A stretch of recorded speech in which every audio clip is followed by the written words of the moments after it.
Olá, sejam todos e todas muito bem-vindos e bem-vindas. Eu sou Beto Ramos e esse é o programa Café com Espiritismo.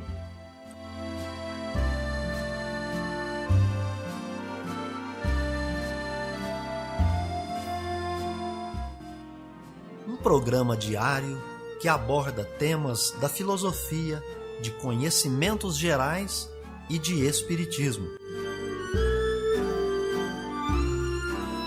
A verdade é o conhecimento que liberta.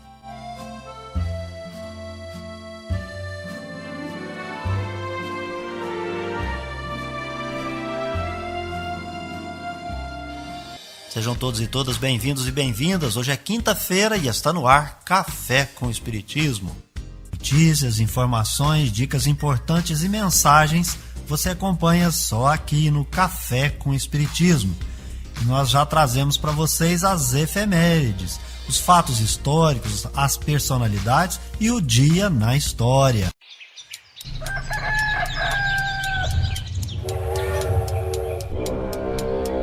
Dia na história. O dia 14 de outubro é a data que marca o fim do resgate de 33 mineiros da mina de San José, no Chile. Notícias do Brasil e do mundo é aqui no Café com Jornal.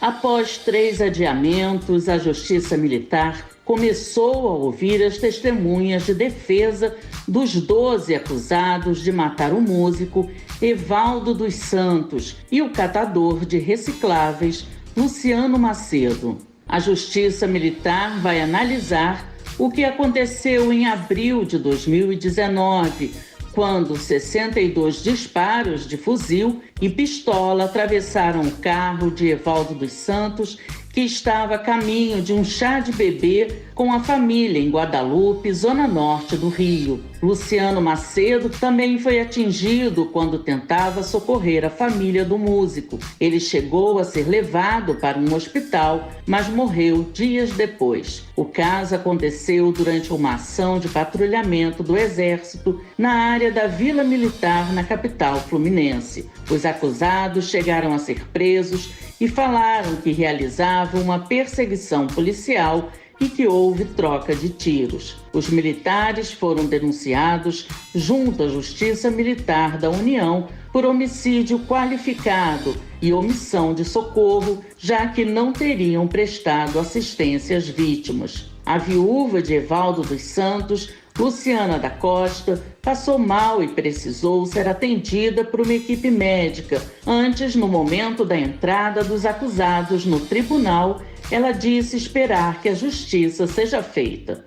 Que eles paguem pelo que eles fizeram, né? Que eles sejam condenados. Eles tiraram uma vida que não passava perigo nenhum para eles naquele momento, né? Eles destruíram uma família, deixaram um filho sem pai. Durante as alegações, a promotoria criticou a versão dos militares de que eles teriam agido em autodefesa. O Ministério Público Militar pediu a absolvição de 4 agentes que estavam na operação que terminou em tragédia, mas não atiraram, e a condenação de 8 pelas mortes de Evaldo, Luciano e a tentativa de homicídio do sogro do músico, que também foi baleado, mas sobreviveu. Da Rádio Nacional, no Rio de Janeiro, Solimar Luz. A designer Paula Lino consome alimentos orgânicos e sustentáveis há cerca de 5 anos. E diante dos vários benefícios, não se vê comprando outro tipo de alimento. É um alimento que vem sem agrotóxico, a qualidade dele é muito melhor, é muito mais nutritivo, você sente um sabor diferente. A escolha por alimentos orgânicos e sustentáveis já não é rara. Segundo uma pesquisa de uma empresa mundial em nutrição que contou com consumidores de 18 países, quase metade das pessoas já leva em conta o fator sustentabilidade ao comprar alimentos e bebidas. Na América Latina, esse índice sobe para 75% dos consumidores. Isso quer quer dizer que questões como embalagens sustentáveis, preservação do meio ambiente e ajuda comunitária são agora consideradas como padrão para diversos compradores.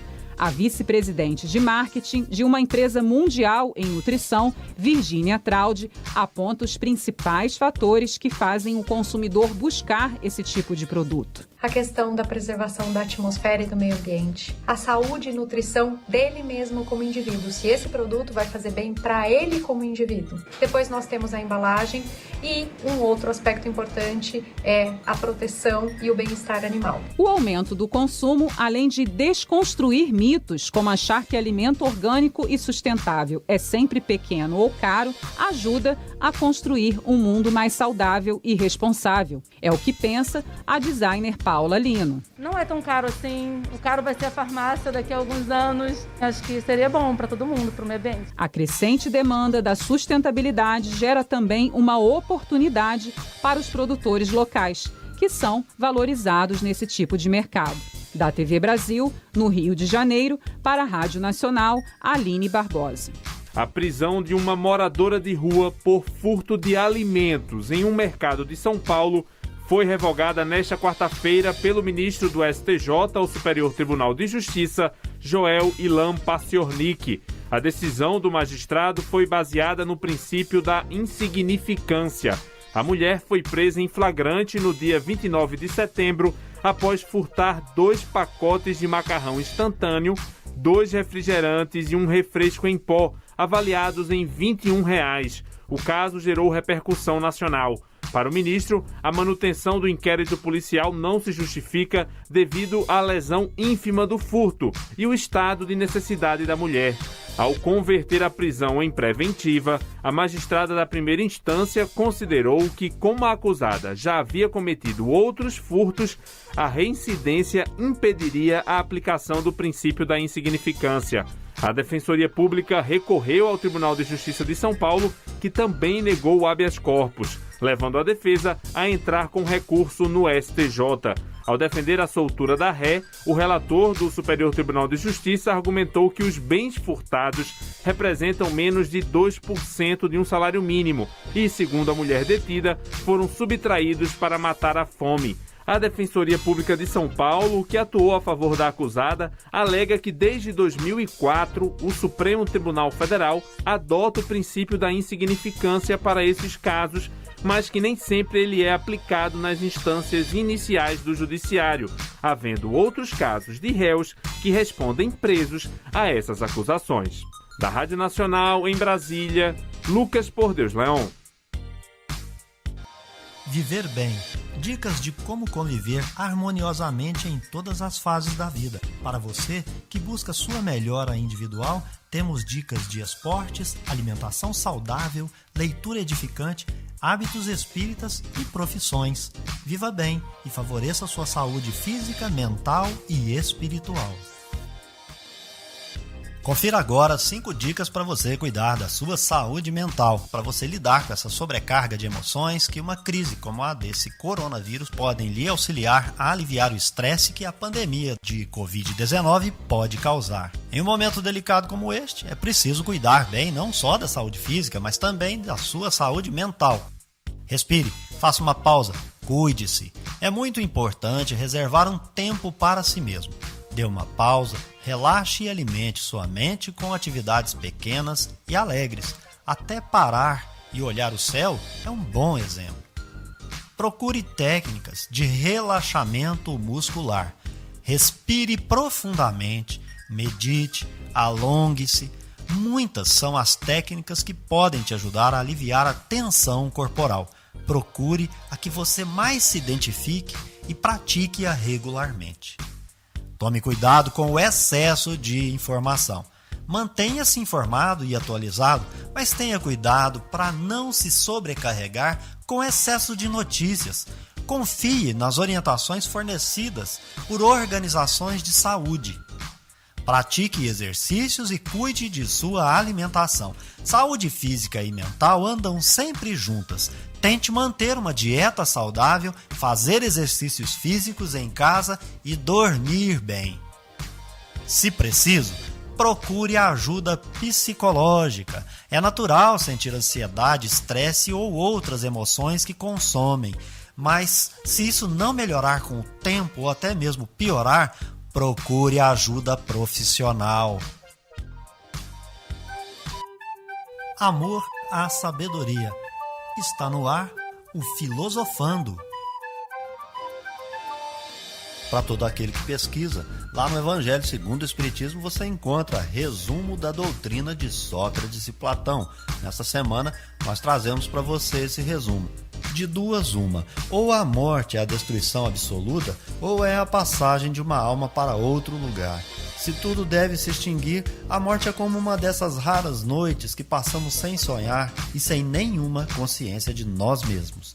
Mas se a morte é apenas uma mudança, passagem para um lugar em que os mortos devem se reunir, que felicidade há de ali reencontrar os nossos conhecidos. Meu maior prazer seria o de examinar de perto os habitantes dessa morada e dentre eles distinguir como aqui os que são hábitos dos que creem sê-lo e não o são. Mas já é tempo de partirmos, eu para morrer e vós para viver. Sócrates a seus julgadores. Segundo Sócrates, os homens que viveram na Terra se encontram depois da morte e se reconhecem. O Espiritismo nos mostra continuando suas relações de tal maneira que a morte não é uma interrupção nem uma cessação da vida, mas uma transformação sem solução de continuidade. Sócrates e Platão, se tivessem conhecido os ensinamentos que o Cristo daria 500 anos mais tarde e os que o Espiritismo hoje nos dá, não teriam falado de outra maneira. Nisso, nada há que nos deva surpreender se considerarmos que as grandes verdades são eternas e que os espíritos adiantados devem tê-las conhecido antes de vir para a Terra, para onde as trouxeram. Se considerarmos ainda que Sócrates, Platão e os grandes filósofos do seu tempo podiam estar mais tarde entre aqueles que secundaram o Cristo na sua divina missão, sendo escolhidos precisamente porque estavam mais aptos do que outros a compreender os seus sublimes ensinos, e que eles podem, por fim, participar hoje da grande pleiade de espíritos encarregados de vir a ensinar aos homens as mesmas verdades. Não se deve nunca retribuir a injustiça com a injustiça, nem fazer mal a ninguém, qualquer que seja o mal que nos tenham feito. Poucas pessoas, entretanto, admitem esse princípio, e as que não concordam com ele só podem se desprezar umas às outras. Não é este o princípio da caridade, que nos ensina a não retribuir o mal com o mal e a perdoar aos inimigos? É pelos frutos que se conhece a árvore. É necessário qualificar cada ação segundo o que ela produz, chamá-la má quando a sua consequência é má e boa quando produz o bem. Esta máxima, é pelos frutos que se reconhece a árvore, encontra-se textualmente repetida muitas vezes no Evangelho. A riqueza é um grande perigo. Todo homem que ama a riqueza não ama nem ele, nem ao que possui, mas a uma coisa que ainda é mais estranha do que aquilo que ele possui. As mais belas preces e os mais belos sacrifícios agradam menos à divindade do que uma alma virtuosa que se esforça por se assemelhar a ela. Seria grave que os deuses se interessassem mais pelas nossas oferendas do que pelas nossas almas. Dessa maneira, os maiores culpados poderiam conquistar os seus favores. Mas não, pois só são verdadeiramente sábios e justos os que, por suas palavras e seus atos, resgatam o que devem aos deuses e aos homens. Chamo de homem vicioso ao amante vulgar que ama mais o corpo que a alma. O amor está por toda a natureza e nos incita a exercer a nossa inteligência. Encontramo-lo até mesmo no movimento dos astros. É o amor que adorna a natureza com suas ricas alfombras. Ele se enfeita e fixa sua morada onde encontra flores e perfumes. É ainda o amor que traz paz aos homens, a calmaria ao mar, o silêncio aos ventos e o sossego à dor. O amor que deve unir os homens por um sentimento de fraternidade é uma consequência dessa teoria de Platão sobre o amor universal como lei da natureza. Sócrates afirmou que o amor não é um deus nem um mortal, mas um grande demônio, ou seja, um grande espírito que preside ao amor universal. E esta afirmação lhe foi, sobretudo, imputada como crime. Café com Espiritismo. é hora da mensagem espírita. Ante o grande renovador. Esse é o título do capítulo 1 da obra Luz Acima, que foi ditada por Humberto de Campos, ou Irmão X, ao nosso Chico, o Chico Xavier. Eu escolhi esse texto para compartilhar com vocês na manhã de hoje e que seja objeto da nossa meditação. Suas palavras tocam bem fundo os nossos corações. E fala mais ou menos assim: Senhor, lembrando a tua crucificação entre malfeitores, sacrificado em teu ministério de amor universal, ouvimos apelos de vários setores religiosos do mundo presente, te invocando o nome para incentivar os movimentos tumultuários da renovação política que convulsiona o planeta. Te asseguram a posição de maior revolucionário de todos os tempos. Afirmam que abalaste os fundamentos sociais da ordem humana, que alteraste o curso da civilização e que transformaste os povos da terra. Quem te negará, Senhor, a condição de embaixador dos céus, e quem desconhecerá esse teu apostolado de redenção? Entretanto, divulgando a mensagem da Boa Nova, jamais insultaste o governo estabelecido.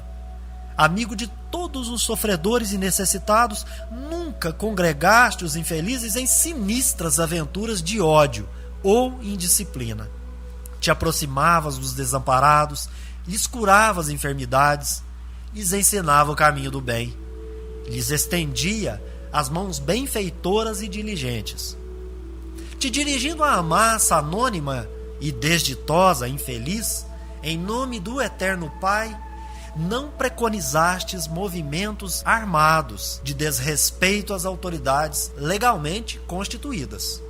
Ao contrário do incitamento à revolta, recomendavas que a lei de Moisés fosse respeitada, que os sacerdotes dignos fossem honrados, afirmando que o reino de Deus não surgiria com aparências exteriores, mas sim com a elevação espiritual do ser humano de qualquer raça ou nacionalidade, sinceramente interessado em aproveitar os dons divinos. Expondo os princípios superiores ao coração popular, não disputaste lugar saliente junto ao romano dominador a pretexto de patrocinar a liberdade, e sim aconselhaste acatamento a César com a obrigação de se resgatar aquele tributo que se lhe devia.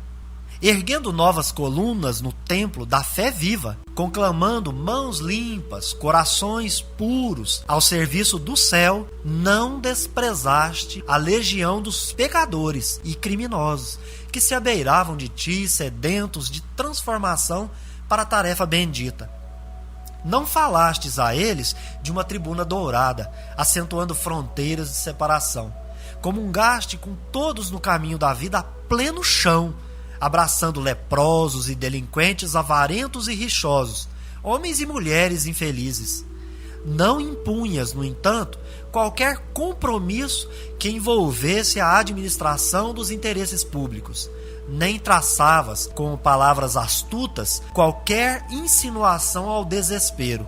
Pedias tão somente renovassem o coração, para que a luz do reino lhes penetrasse as profundidades do ser.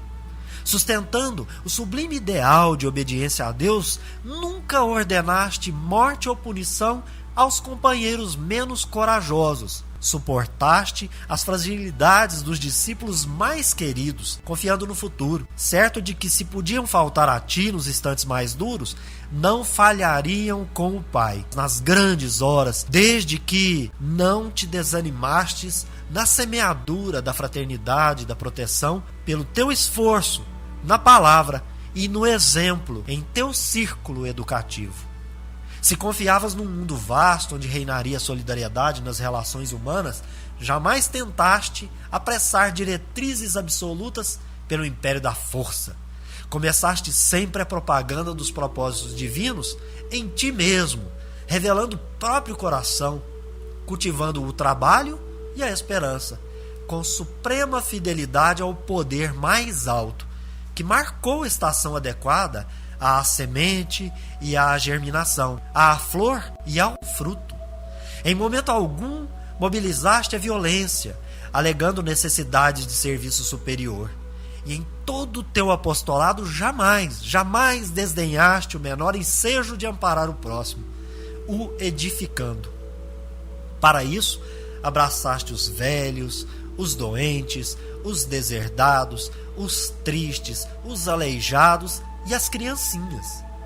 Nunca disseste, Senhor, que os discípulos deveriam dominar em Roma para ser úteis na Judéia, nem prometestes primeiros lugares nas estradas da glória àqueles companheiros diletos, ainda mesmo em se tratando de João e Tiago, que te foram amigos carinhosos. Mas garantiste a vitória sublime a todos os homens que se fizessem devotados servos dos seus semelhantes, por amor ao Pai Celestial. Invariavelmente solicitaste socorro e proteção, desculpas e auxílios para os que te perseguiam gratuitamente, irônicos e ingratos. Tua ordem era de amor e paz para que todo o espírito se converta ao infinito bem. Hoje, contudo, se improvisam guerras sanguinolentas e sobram discórdias em teu nome. Há companheiros que disputam situações de relevo a fim de servirem à tua causa, como se o sacrifício pessoal não constituísse a tua senha na obra redentora. Outros te recordam os ensinos para justificar a inconformação e a desordem. Sim, foste em verdade o grande renovador. Transformaste os séculos e as nações, trabalhando e perdoando, ajudando e servindo, esperando e amando sempre. Certo dia, na praça pública, quando ficaste a sós com a humilde e infortunada irmã que se vira fustigada pelo populacho ignorante, lhe perguntaste emocionadamente: mulher, onde estão os perseguidores que te acusam? Hoje, mestre, lamentando embora o tempo que também perdi na terra, iludido e envenenado quanto os outros homens, te lembrando ainda na cruz afrontosa, sozinho, em tua exemplificação de amor e renúncia, abnegação e martírio, ouso te interrogar, com as lágrimas do meu profundo arrependimento: Senhor, onde estão os renovadores que te acompanham?